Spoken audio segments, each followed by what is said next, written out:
ನಮ್ಮ ಆಶ್ರಮದ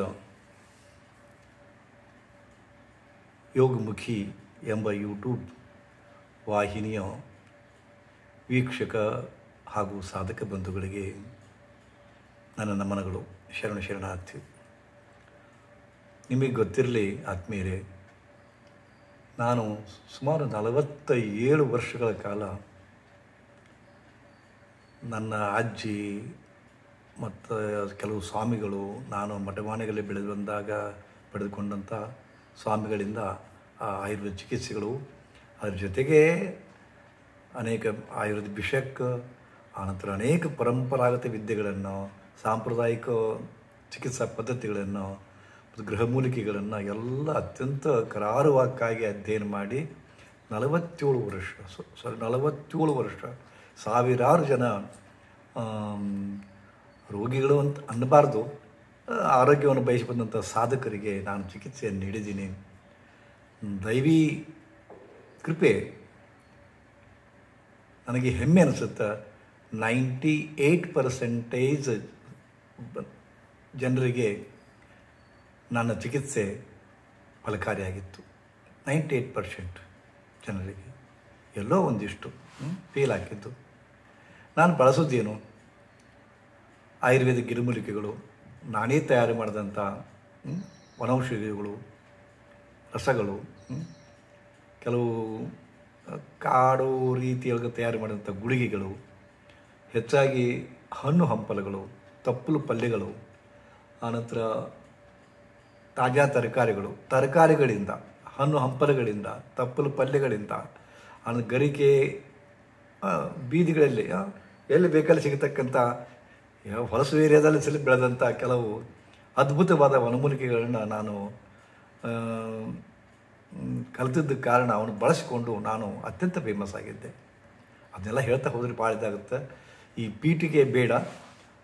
ನಾನು ನೇರವಾಗಿ ಹೇಳಿ ಬಯಸೋದೇನಪ್ಪ ಅಂತಂದ್ರೆ, ಎಷ್ಟೋ ಜನ ನನ್ನ ಕಡೆ ಕೋಡಿಗೆಮ್ ಅಂತ ಬರೆದಿರೋ, ಕೋಡಿಗೆಮ್ಮ ಅಂದರೆ ಊಫಿಂಗ್ ಕಪ್ ಅಂತಾರೆ, ಅದಕ್ಕೆ ಊಫಿಂಗ್ ಕಪ್ ಅಂತ ತಿಳ್ಕೊಂಡು ಅದಕ್ಕೆ ಔಷಧಿ ಕೊಡ್ತಿದ್ದೆ. ಬೇಗ ಕಮ್ಮಿ ಆಗೋದು.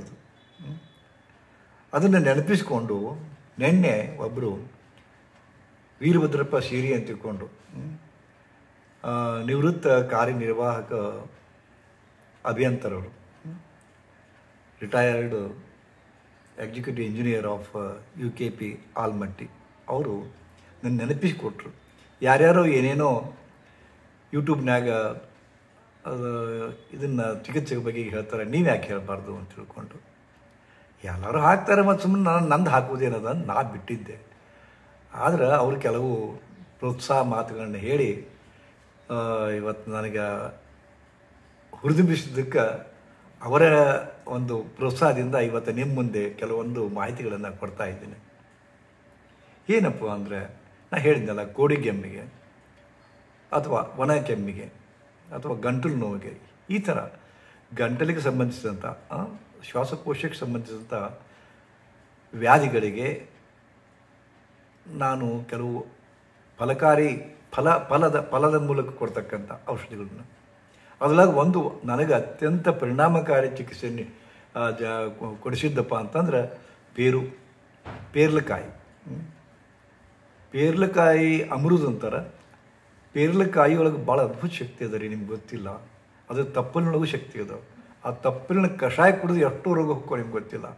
ಕೆಲವೊಂದು ರೋಗ ಹೇಳ್ತಾರೆ ಕರೆ, ಆದರೆ ಅದಕ್ಕಿಂತ ಹೆಚ್ಚಿಗೆ ಆಯುರ್ವೇದದ ಮಹತ್ವತೆ ಏನಪ್ಪ ಅಂದ್ರೆ, ಇಂಗ್ಲೀಷ್ ಮೆಡಿಸಿನ್ ತೊಗೊಂಡಾಗ ಒಂದು ವ್ಯಾಧಿ ಕಡಿಮೆ ಮಾಡೋಕ್ಕೆ ಹೋಗಿ 10 ವ್ಯಾಧಿ ಹುಡ್ತಾವ. ಇಲ್ಲಿ ಹೆಂಗದಪ್ಪ ಅಂದ್ರೆ, ಆಯುರ್ವೇದವನ್ನು ಬಳಸಿದಾಗ ಒಂದು ನೋವನ್ನು ಯಾವುದೋ ಒಂದು ವ್ಯಾಧಿ ಕಡಿಮೆ ಮಾಡ್ಕೊಳಕ್ಕೆ ಹೋದಿವಪ್ಪ ಅಂತಂದ್ರೆ ಅದು ಕೂಡ 10 ವ್ಯಾಧಿಗಳು ಸಮೂಲವಾಗಿ ನಾಶವಾಗ್ತವೆ, ನಮ್ಗೆ ಗೊತ್ತಿರದೆ. ಅದು ಆಯುರ್ವೇದದ ಶ್ರೇಷ್ಠತೆ. ಸೊ ನಾನು ಹೆಚ್ಚು ಬಳಸೋದು ಈ ಆಯುರ್ವೇದದ ಆಯುರ್ವೇದ ಅನ್ನಬೇಕೋ ಏನೋ, ಇದು ಏನು ಅನ್ನಬೇಕು, ಇದಕ್ಕೆ ತಪ್ಪು. ಆಯುರ್ವೇದ ತಲೆಯಾಗ ಬೇರೆ ಗಿಡಮೂಲಿಕೆಗಳು ಇಂಥವು, ಬಟ್ ಫಲಕಾರಿ ಫಲಗಳು ಅಂದರೆ ಪೇರುಲಕಾಯಿದು ಎಲೆ, ಮಾವಿನಕಾಯಿ ಎಲೆ, ಬೇವಿನ ಎಲೆ, ಪತ್ರಿಯ ಎಲೆಗಳು, ಇದು ಎಷ್ಟು ಅದ್ಭುತ ಶಕ್ತಿ ಅದ ರೀ. ಇರಲಿ, ಅದೆಲ್ಲ ಮತ್ತೊಮ್ಮೆ ಹೇಳ್ತೀನಂತ. ಈ ಪೇರಲಕಾಯಿ ಪೇರಳಕಾಯಿ ಕೆಮ್ಮಿಗೆ ದಿವ್ಯೌಷಧಿ ರೀ, ನಿಮ್ಗೆ ಗೊತ್ತಿರಲಿ. ಈಗಾಗಲೇ ಯೂಟ್ಯೂಬರ್ಸ್ ಎಷ್ಟೋ ಮಂದಿ ಹೇಳ್ಯಾರ ಅದನ್ನು.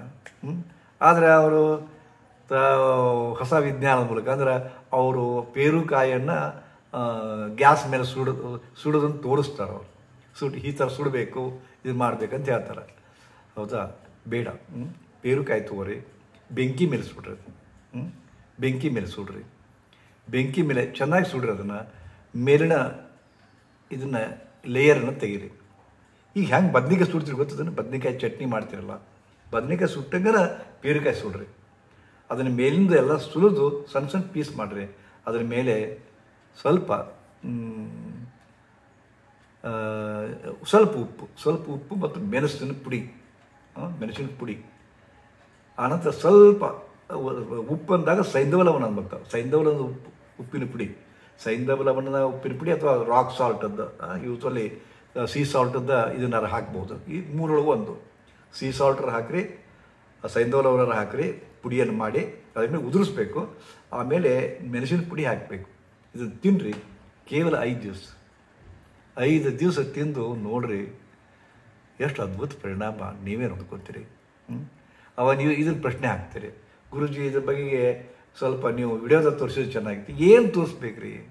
ನಿಮಗೆಲ್ಲರಿಗೂ ಏನು ಮಾಡಿಬಿಟ್ಟಾರಪ್ಪ ಅಂತಂದ್ರೆ ಪೇರ್ಲಕಾಯಿ ತೋರಿಸ್ತಾರೆ, ಸುಡಬೇಕಾದ್ರೆ ಗ್ಯಾಸ್ ಮ್ಯಾಗ ಇಟ್ಟು ತೋರಿಸ್ತಾರೆ. ಹೌದಾ? ಸುಟ್ಟದನ್ನು ಸುಳಿದು ತೋರಿಸ್ತಾರೆ. ಇದೆಲ್ಲ ಬೇಕಾ?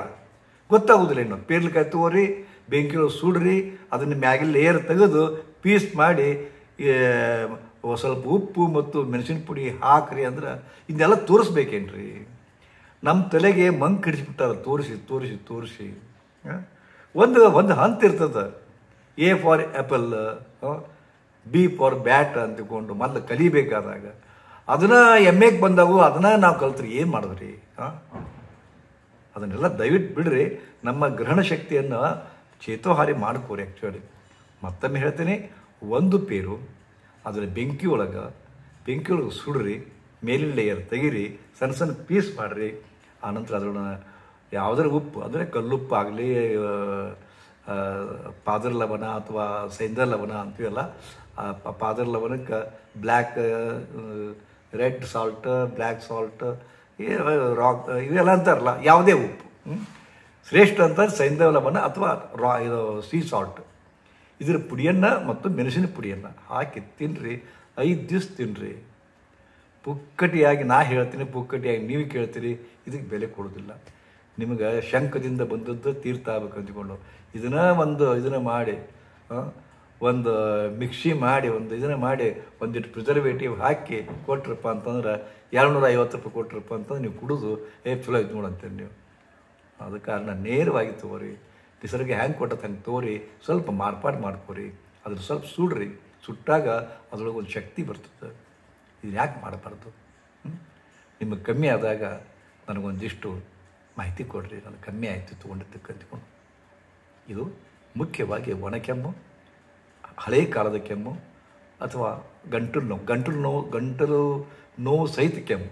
ಇದಕ್ಕೆ ರಾಮಬಾಣ ಕೇವಲ ಒಂದು ಪೇರು ಮಾಡಿ ನೋಡ್ತೀರಾ.